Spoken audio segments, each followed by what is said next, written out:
funny. Michael said OPC. Any OPCs in the house? Raise your hand. Any OPCs? One OPC, that's it. Two OPCs, three OPCs, four OPCs? All right, does everyone know what an OPC is? All right, so unlike Matt and Mike, I'm not in competition with these guys, so I'm going to sit here and educate you on big data. My name is Drew Reynolds. My company is Track Results Software.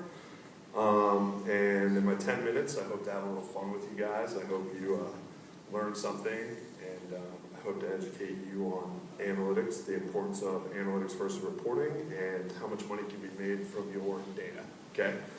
So, a little bit where I come from. We build the only exclusive sales and marketing tool in the industry that's web-based, that does strictly analytics. We've been around since 2005. We're doing cloud and analytics and BI before anyone really knew what that was. Big data, we were the geeks ahead of the time. Me and my team, we have 45 years combined in sales and marketing. We have over 150 companies on our software tracking 20,000 sales and marketing individuals. Okay, we've tracked and analyzed over $2 billion in sales volume, and we have last month we had over 2.3 million page views. Now, I'm not Facebook, that's not my web page, okay? That is my system, and people have ran 2.3 million reports on my system last month, okay? So, I want to tell you a little bit about big data and how it's making money outside of our industry. I only have 10 minutes, so I can only use one example. But does anyone here know who Monsanto is? Sure. Guys. Anyway, so Monsanto is an agriculture company. And what they do is they grow crops. And they outgrow the world 2-to-1. Okay? They're amazing. They're huge. They sell their seeds in governments. Some governments just say it's mandated to use Monsanto seeds. So what they did is they bought Climate Corporation. My notes went away, hold on. Technology. So anyway, they bought Climate Corporation in October on the heels of their worst quarter ever. They bought it for $1 billion. What Climate Corporation is it's a data visualization BI tool on the climate, right? So, worried that they're not going to get their market share back because Monsanto's got such a bad reputation right now, they're looking for profit increase.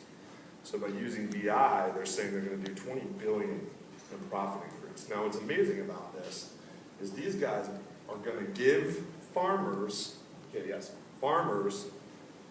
real-time data on weather, right, soil, and hold on, I lost my spot here, and satellite-based software on weather, soil testing, and previous yield crops.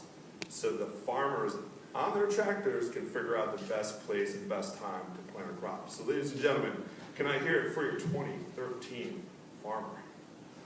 Woo! Yeah, that's not your old-timey farmer in a tractor anymore, is it? Pretty soon that girl's going to be doing it all remote control in my mind, right? So we're all getting the point about big data, and sorry.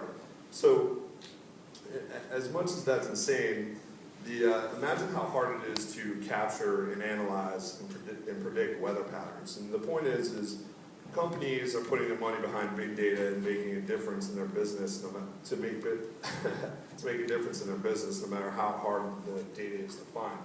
Luckily, in the timeshare industry, in my sales and marketing world, right, you guys are already collecting this data, right? And the best way I love to explain how much data you can capture is actually the sales process in a timeshare, okay? There could be a lead generator, a greeter, a phone caller, an OPC, confirmer, a check-in person. Then you go to the podium, then the liner, which is why Obama is still not back in government, right? And then he's got to go to a closer, and another closer, and then another closer, then an exit guy, then a button-up guy, then a contract person. And all those people have managers, and all those managers have VPs. And all those VPs have C-level people that they report to, right? And all these people are making decisions, you know, and it's pretty much madness, you know. And the point of it is you want to aggregate all this data to find your sweet spots and where your pain is, okay? So now you have to say to yourself, I have all this information, I need to cross-reference it. but what can I cross-reference it with? Well, my software and the way I built it allowed me to cross-reference it with everything. Marketing, cross-reference it with demographics, cross-reference it with what type of deals we're writing. Excuse me. So, go back to my notes here, I apologize. So now you have all this information, what do you do with it, right? Well, you get insight. And what analytics do is they predict different scenarios and they prescribe the best solutions for what you guys are doing. And there's all this data out there and it's getting easier and easier and easier to capture. All this technology, it's just advancing so much, right? And it's good to partner with people like me, obviously, but to get your data out, we're making it a lot easier for you to visualize all the processes of your business. So, how well do you know your prospect? Okay, so track results. We are in Mexico. We have 40 developers in Mexico, and we teamed up with Amateur, which is the AOCAP of Mexico, and they commissioned us to run some reports and aggregate some data for them. Now, all 40 of these track results are out there aggregating data. All right, everyone? And what we do is we pull the data down into one big track results. We take 40 different clients.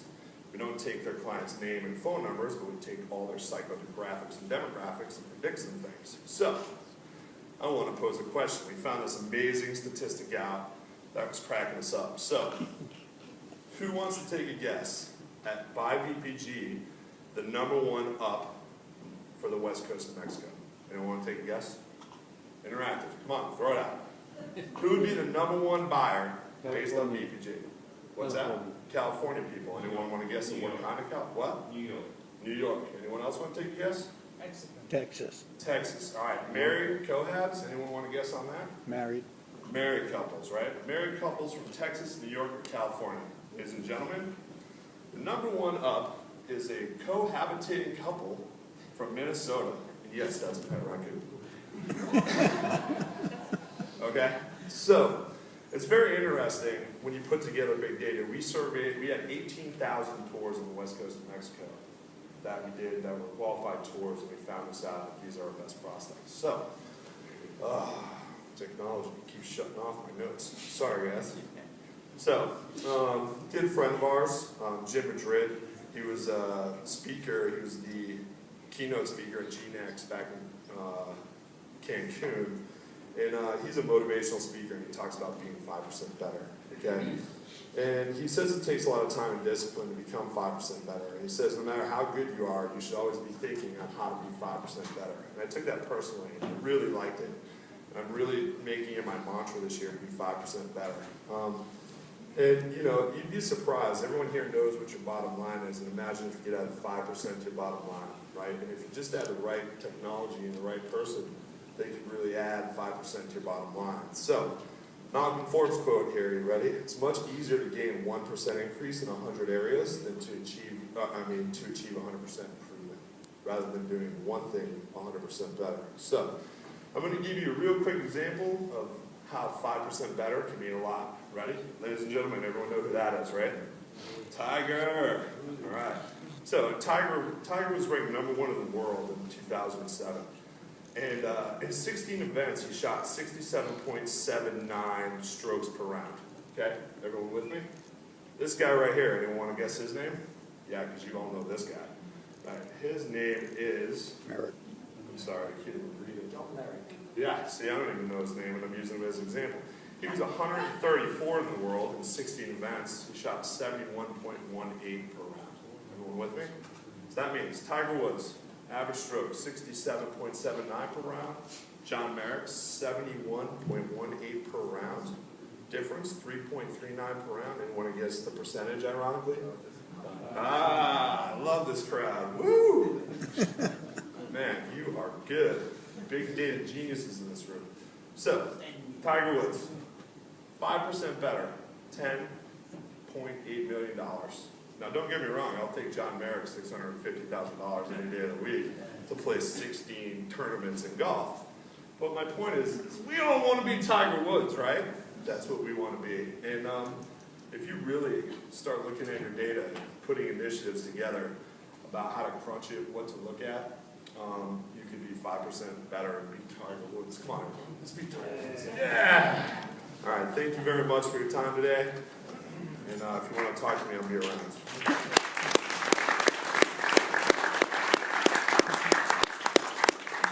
You'll be pleased to know that you have 5% of your time remaining. Matt Roses from Orange SPI now reveal the secrets of back office and administration systems for shared ownership, I believe. Hello, everybody, and thanks, Paul, for inviting me, and Brian for putting on the conference. It's a great turnout. Thank you, everybody, for coming here, and what a fantastic venue and a great hotel, and just a real pleasure to be associated with this event.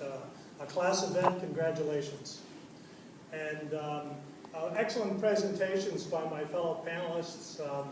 I think what Drew was talking about in the last presentation about big data is really important, because really the takeaway that I had from that was, that by looking at data and being able to report on it and provide analytics like his tool does, you have decision support so that you can use technology to actually help you make better decisions.